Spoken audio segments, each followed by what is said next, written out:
મનસુખભાઈ, લગભગ આ જ પ્રકારના મુદ્દે દર્શનાબેન દેશમુખે પણ તમારા વિરુદ્ધ પત્રકાર પરિષદ કરેલી અને એમને સ્પષ્ટ તમારી ઉપર આરોપ પણ લગાવેલા.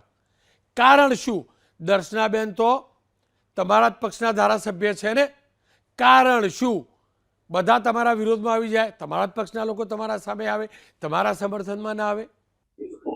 રોનકભાઈ, એમાં એક બહુ સ્પષ્ટ છે કે આ કેટલીક મેં ભૂતકાળમાં જે ઘટના ઘટાવી કે એક વર્ષ પહેલા ભૂપેન્દ્રભાઈ પટેલ ડેડિયાપાડ આવ્યા હતા અને કરોડો રૂપિયાનો ખર્ચ થયો, જમવાનું થયો, એ આક્ષેપ કર્યો હતો. એનું મીંડું વાળી દીધું. ત્યાર પછી કેટલાક ખોટા બાંધકામ થયા છે, જિલ્લા સંકલનમાં પ્રશ્ન લયા. એ હકીકતમાં તો જિલ્લા સંકલનમાં આ પ્રશ્ન એને ઉઠાવવાનો જ નથી. સ્થાનિક ધારાસભ્ય દર્શનાબેન ઉઠાવી શકે છે, પણ નાંદોદ વિધાનસભા ગરડેસુર વિસ્તારમાં આવે, દર્શનાબેનનો વિસ્તારનો પ્રશ્ન સંકલનમાં એને ઉઠાવીને પ્રેસમાં પણ બધું આવ્યું, મીડિયામાં બધું હાઇલાઇટ કર્યું અને ત્યાર પછી તપાસ નથી થઈને એનું વાઇન્ડ અપ કરી દીધું.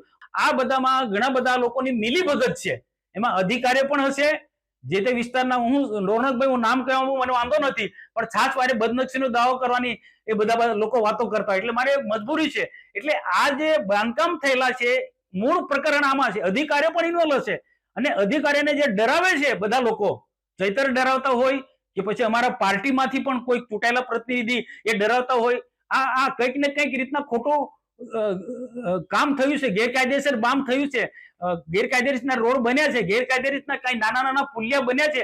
એક આમાં કંઈક ને કંઈક તથ્ય છે. હું સરકારમાં પણ હું લખું છું કે ભાઈ આની તપાસ થવી જોઈએ.